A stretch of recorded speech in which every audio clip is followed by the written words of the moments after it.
Hi everyone, I'm Shailadhan and I'm a colorist. So last வீடியோஸில் நான் எப்படி சின்ன சின்ன லுக்ஸ் பண்ணணும்னு சொல்லியிருந்தேன். அதாவது ப்ளீச் பேப்பர் சொல்லியிருந்தேன். நிறைய பேர் கமெண்ட்டில் ரெக்ஸா 109 எப்படி பண்ணணும்னு சொல்லியிருந்தீங்க, கேட்டிருந்தீங்க. ஸோ இப்போ ரெக்ஸா 109 ஃபுட்டேஜஸ்லாம் நான் ரெடி பண்ணி வச்சுருக்கேன்.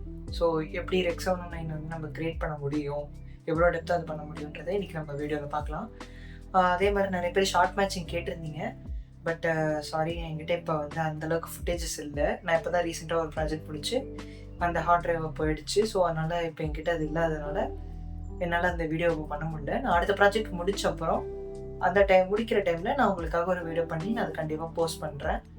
ஸோ இப்போ நம்மக்கிட்ட நார்மலாக பார்த்தீங்கன்னா ஒரு 6 ஃபுட்டேஜ் நான் என் ஃபோனில் தான் எடுத்திருக்கேன். இது விவோ Y100A எடுத்தது, என்னோடய ஃபோன் அது, அதில் எடுத்திருக்கேன். ஸோ இதில் நம்மக்கிட்ட 6 ஃபுட்டேஜஸ் இருக்குது.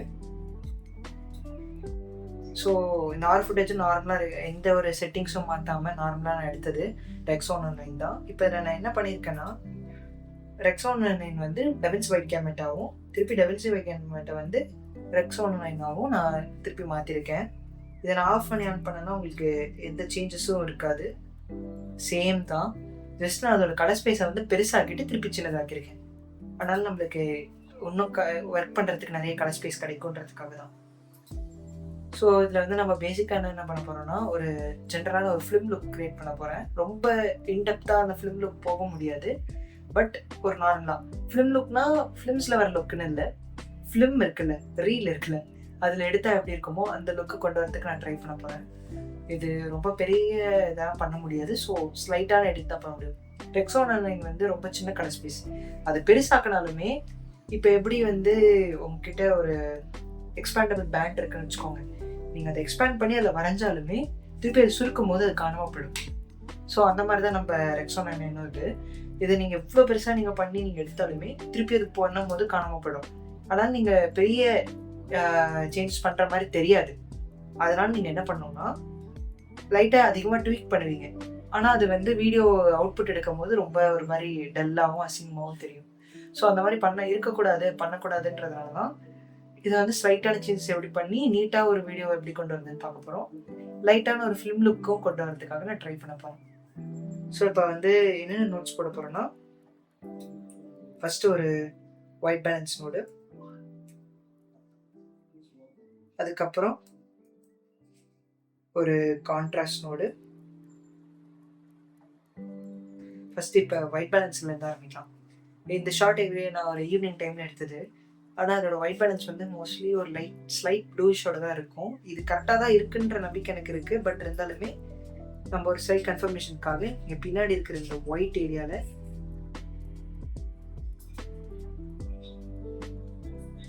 ஒன்றும் இல்லை, ஜஸ்ட் சின்ன ஒரு சேஞ்ச் தான் இருக்குது. லைட்டாக 48.5 டெம்பரேச்சர் இன்க்ரீஸாக இருக்குது. அதே மாதிரி டின்ட்டில் -2.56 டிக்ரீஸாக இருக்குது. மெஜெண்டா வெளியே எடுத்திருக்கோம். ஸோ பெரிய சேஞ்செலாம் இல்லை, ஜஸ்ட் சின்ன சேஞ்ச் தான், கண்ணுக்கு தெரியற அளவுக்கு சேஞ்ச் தான். அந்த ப்ளூ டோனை மட்டும் லைட்டாக வெளியே எடுத்து ஈக்குவலைஸ் பண்ணியிருக்கோம். ஓகேவா? ஆனால் நிஜமான கலரே அந்த ப்ளூ தான். ஏன்னா இந்த ஈவினிங் டைமில் இப்போ ஏற்கனவே ரெய்னி டேஸ் வருது. ஸோ அந்த ப்ளூ ஸ்டோன் தான் இருந்திருக்கு. ஸோ இப்போ நம்மளுக்கு ஓரளவுக்கு மேட்ச் ஆனோடனே நம்ம என்ன பண்ணுறோம்னா கான்ட்ராஸ்ட் போகிறோம்.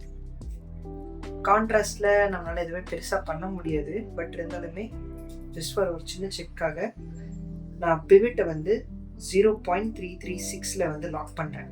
பிவிட்டை 0.336 ஏன் லாக் பண்ணுறோன்னா, நம்ம 16% கிரேவை லாக் பண்ணுறதுக்காக தான். ஸோ இப்போ நான் கான்ட்ராஸ்டில் போயிட்டு நான் என்ன சேஞ்ச் பண்ணாலும் 16% கிரே அஃபெக்ட் ஆகுது. ஸோ இப்போ நான் ரொம்ப இன்க்ரீஸ் பண்ண போகிறதில்ல.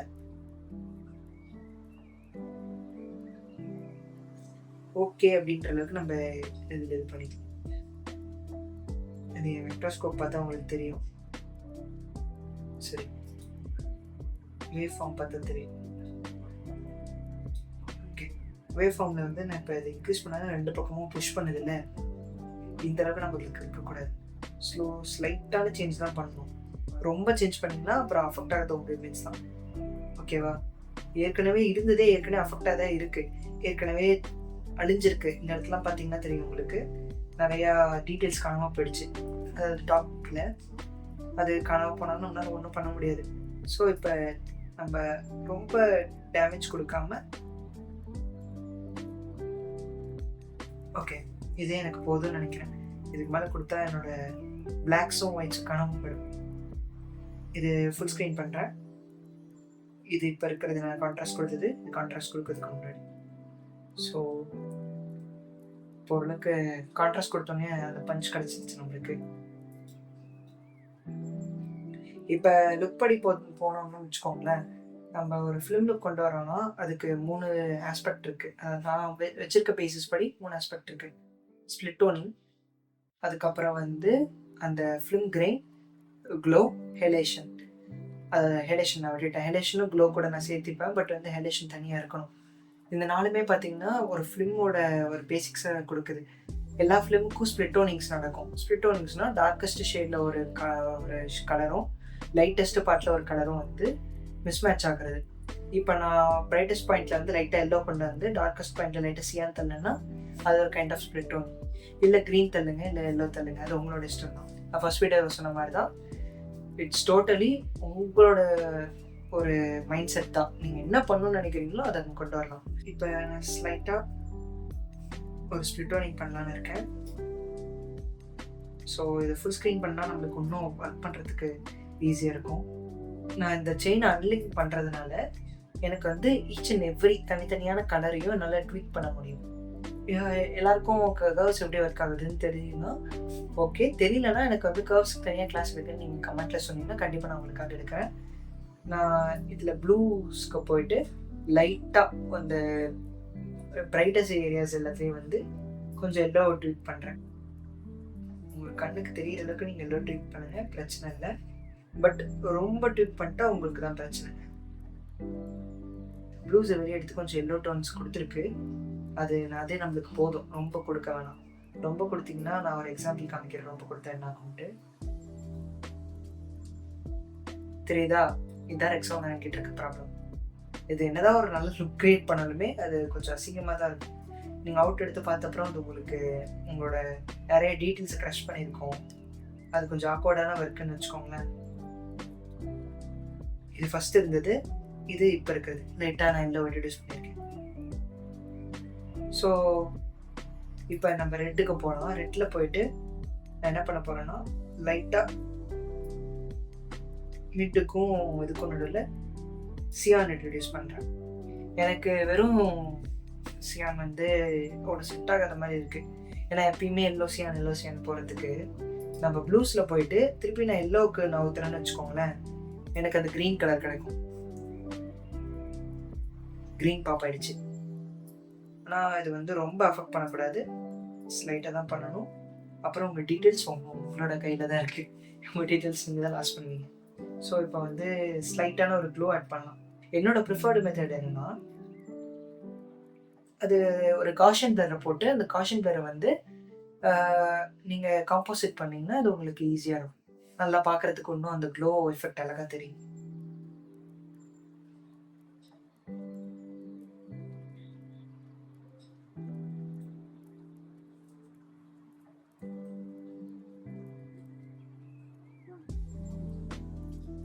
ஸோ நான் இது எப்படி சொல்கிறேன்னா, எஃபெக்ட்ஸ் போயிடலாம், இதை க்ளோஸ் பண்ணிவிட்டு காஷன் பிளர் எடுத்து இதில் போடுறோம்.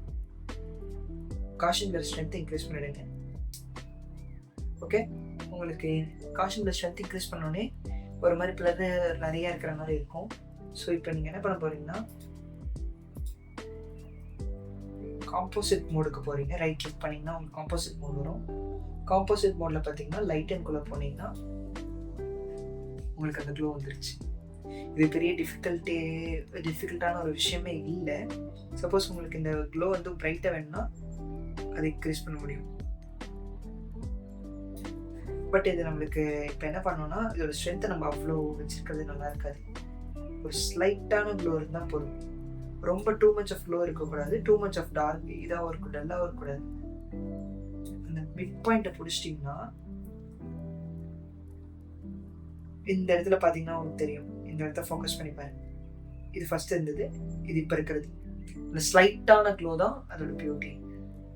இப்போ எனக்கு இல்லை நான் எக்ஸ்ட்ரீமாக போகிறேன்னா அது உங்கள் இஷ்டம், இவ்வளோ க்ளோ கொடுக்கலாம். இப்போ இது எது பெருசாக அஃபெக்ட் ஆகாது, இது உங்களுக்கு நல்லாவே தெரியும் இந்த க்ளோ. ஆனால் எனக்கு இதுவும் பிடிச்சிருக்கு. ஓகே, இப்போ இந்த லுக்கை நம்மளுக்கு கொண்டு வந்துட்டாச்சு, க்ளோவும் கொண்டு வந்தாச்சு. இப்போ அடுத்து நம்ம என்ன ஆட் பண்ணலான்னு கேட்டிங்கன்னா, ஃபிலிம் கிரெயின் வந்து ஜென்ரலாகவே உங்களுக்கு எல்லா இதுலேயும் இருக்கும்.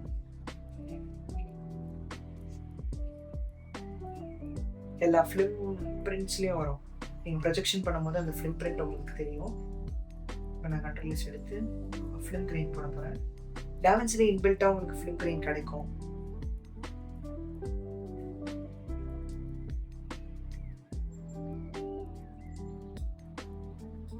இதில் எனக்கு ரொம்ப எஃபெக்ட் ஆகக்கூடாது. ஸோ வந்து நான் ஒரு 35-200 டி தான் போகும். டி இல்லையா?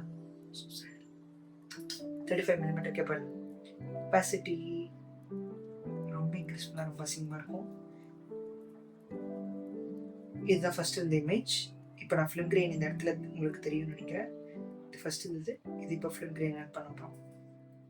இது உங்களுக்கு பெருசாக எதுவும் தந்திருக்காதுன்னு நீங்கள் நினைக்கலாம், பட் இது எனக்கு ரொம்ப பிடிக்கும். ஃபிலிம் கிரெயின் ஆட் பண்ணுறதுனால நம்மளுக்கு ஒன்றும் அந்த லுக்கு வரும். கிரெயின் ஸ்ட்ரென்த்து வேணால் கொஞ்சம் லைட்டாக இன்க்ரீஸ் பண்ணி பாருங்கள். உங்களுக்கு எப்படி பிடிக்குதுன்றதை பார்த்துட்டு நீங்கள் அதுக்கு ஏற்ற மாதிரி இன்க்ரீஸ் பண்ணுங்கள். இப்போ அந்த ஷிஃப்ட் எஃப் கிளிக் பண்ணனா என்னால் இந்த பேஜை மட்டும் தனியாக எடுத்துகிட்டு வர முடியும். ஸோ நான் ஈஸியாக என்னால் இப்போ வந்து நான் இதை ரீசெலக்ட் பண்ணுறேன். இதுதான் ஃபஸ்ட்டு இருந்தது, இதான் ஃபிலிம் கிரெயின் ஆட் பண்ணது. ரொம்ப அப்பட்டமாகவும் தெரியக்கூடாது, ஏன்னா அது இன்னும் அது ஒரு மாதிரி டர்ட்டியாக இருக்கும்.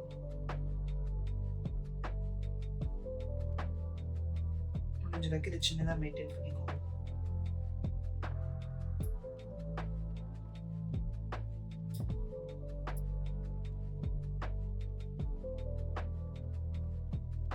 அப்புறம் ஷிஃப்ட் கிளிக் பண்ணால் தான் திருப்பி பேக் போயிடும். இப்போ என்னால் அந்த லுக்கை பார்க்க முடியுது. இப்போ நான் அதை திருப்பி பொசிஷன் கொண்டு வந்துட்டேன்.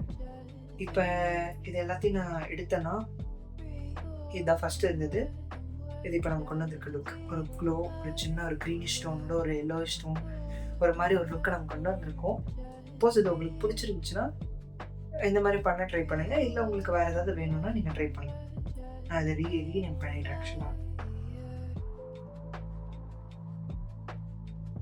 இப்போ இந்த லுக்கை நான் மற்றதுக்கும் காப்பி பண்ண முடியும். எப்படின்னா, இது எல்லாத்தையும் ஃபஸ்ட் செலக்ட் பண்ணிவிட்டு ஷிஃப்ட் கொடுத்து நான் இப்போ செலக்ட் பண்ணேன். இதை வந்து நான் இந்த மிடில் பட்டன் இருக்குல்ல மவுஸில், நீங்கள் அதை வந்து எந்த கிளிப்பை நீங்கள் பண்ணி முடிச்சிங்களோ அந்த கிளிப்பை மேலே வச்சு இப்படி கிளிக் பண்ணிங்கன்னா போதும். மற்ற எல்லா கிளிப்புக்கும் அது ஆட்டோமேட்டிக்காக பாஸ் ஆகிடும். ஓகே, இது ஓரளவுக்கு நீட்டாக நடந்திருக்குன்னு தான் எனக்கு தெரியுது. நான் இந்த ஃபுட்டேஜில் ஆனால் பெருசாக அஃபெக்ட் ஆகாத மாதிரி தெரியுது. ஆனால் இல்லை, இந்த இடத்துலலாம் பார்த்தீங்கன்னா க்ரீன்ஸ் தெரியுது. பரவாயில்ல, ஓரளவுக்கு அஃபெக்டாக இருக்குது. க்ளோவும் இருக்குது, இங்கே இருக்குது. இது ஆக்சுவலாக ஜூம் பண்ண தான் தெரியுது. இல்லை நம்ம கம்ப்ரெஸ் பண்ணுறோம்ல, நான் சொன்ன மாதிரி பெரிய ஒரு எலாஸ்டிக் எடுத்து அதை எழுதிட்டு திருப்பி நீங்கள் அதை பழையபடி வெட்டிங்கன்னா அது மறைச்சிரும். ரொம்ப குட்டியான ஒரு டாட்டா தெரியும். அதனால தான் நம்ம இப்போ அந்த சுச்சுவேஷனும் நம்மளுக்கு இப்போ இருக்குது. க்ளவுட்ஸில் ஆக்சுவலாக சியான் கலரில் இருக்கும். நான் அதை இங்கே கொடுக்கலான்ற ஒரு பிளானுக்கு வந்திருக்கேன். இங்கே பார்த்தீங்கன்னா நம்ம ஸ்ப்ளிட் ஆன் பண்ணியிருக்கோம். ஸ்ப்ளிட் ஆனுக்கு பக்கத்துலேயே நம்ம இது கொடுப்போம். ஏன்னா அந்த இடத்துலேயே இது பண்ணால் தான் அந்த க்ளோ அது மேலே அப்ளை ஆகும். இல்லைன்னா நம்மளுக்கு ஒரு மாதிரி எஃபெக்ட் வித்தியாசமாக இருக்கும். அதே மாதிரி ரெட்ஸில் வந்து உங்களுக்கு நிறையா திக்கான டென்சியான கலர் கிடைக்கும். நீங்கள் டாவின்சி ரிசால்வ் 19 வச்சுருந்தீங்கன்னா உங்களுக்கு இந்த லுக்கு நீங்கள் ஈஸியாக பண்ண முடியும். நான் 19 ஆக்சுவலாக பேரண்டட் வெர்ஷன் தான் ஏற்றிருக்கேன். உங்களுக்கு சப்போஸ் 19 வேணும்னா எனக்கு கமெண்ட்டில் சொல்லுங்கள், நான் உங்களுக்கு என்னென்னு ரெஃபர் பண்ணுறேன், அதை படி பார்த்துக்கோங்க. எனக்கு அந்த டென்சியான லுக் வேணும், எனக்கு இது வேணும்னா கலர் ஸ்லைஸ் டூல் இருக்குது ரெட்டோட டென்ஸை இன்க்ரீஸ் பண்ணுறதுக்கு. இதில் இந்த ஆரஞ்சு பார்த்தீங்கன்னா உங்களுக்கு தெளிவாக தெரியும். நான் இப்போ என்ன பண்ண போகிறேன்னா ரெட்டு டென்ஸ் ஆக்க போகிறேன். இதோட சென்டரை மட்டும் லைட்டாக நம்ம மாற்றிக்கலாம். ஏன்னா சென்டரை மாற்றணும்னா அந்த பர்டிகுலரான கலரை வந்து அது டார்கெட். ஓகே, ஸ்லைட்டான டென்ஸை இன்க்ரீஸ் பண்ணியிருக்கு. இது ஆக்சுவலாக ஆரஞ்சா, அதனால அந்த டென்ஸ் அளவுக்கு தெரியல. ஸோ நான் இங்கே பண்ணனா உங்களுக்கு அந்த ஃப்ளவர்லேயோ இல்லை சம்திங் பண்ணனா அந்த டிஃப்ரென்ஸ் உங்களுக்கு தெரியும். ஆனால் நான் இப்போதைக்கு இதை இங்கே டென்ஸ் பண்ணி வச்சிடலாம். எனக்கு இந்த அளவுக்கு டென்ஸ் வேணும்னு எனக்கு தோணுது. இப்போ நான் ப்ளூ டோன்ஸ் எல்லாத்தையும் எடுக்கிறேன். ஆல்ட் கிளிக் பண்ணி நான் இப்படி நவுத்தும் போது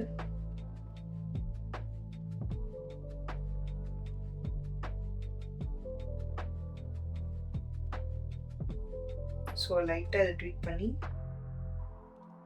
எனக்கு அந்த சியான் கலர் கொண்டு வரும். கிரேட். இதே பெரிய எஃபெக்ட் தான். இப்போ நான் இதை இது பண்ணி காமிக்கிறேன். இதான் ஃபஸ்ட்டு இருந்தது ஒரு மாதிரி டார்க்கான ப்ளூஸ். இந்த இடத்துல உங்களுக்கு தெரியுதா? இப்போ நான் கண்ட்ரோல் டி கிளிக் பண்ணோன்னே அந்த நேச்சுரலான ஒரு சியானிக் லுக் கிடச்சிருச்சு. அது அந்த லுக்கை எலிவேட் பண்ணுது. எனக்கு அதுதான் வேணும். எனக்கு ரொம்ப எதுவும் வேணாம். அதே மாதிரி இதில் இருக்க க்ரீனை லைட்டாக டிக்ரீஸ் பண்ணலாம் தோணும். க்ரீனை வேணும். க்ரீனில் அதை பண்ணக்கூடாதுன்னு நான் நினைக்கிறேன். ஏன்னா டார்க்கர் டோட்ஸில் க்ரீன் அழகாக வச்சுருக்கோம். அதை இது டிஸ்டர்ப் பண்ணக்கூடாது. ஸோ இதை சென்டர் பண்ணி லைட்டாக கொஞ்சம் லைட்டாக கொண்டு வந்துட்டோன்னா ஆகலாம். நம்ம ரொம்ப எக்ஸ்பெக்ட் பண்ண தேவையில்ல. ஸ்லைட்டான அந்த சேஞ்ச் கிடச்சிருச்சு. ஸோ இந்த வீடியோ இதோட முடிச்சுக்கலாம்.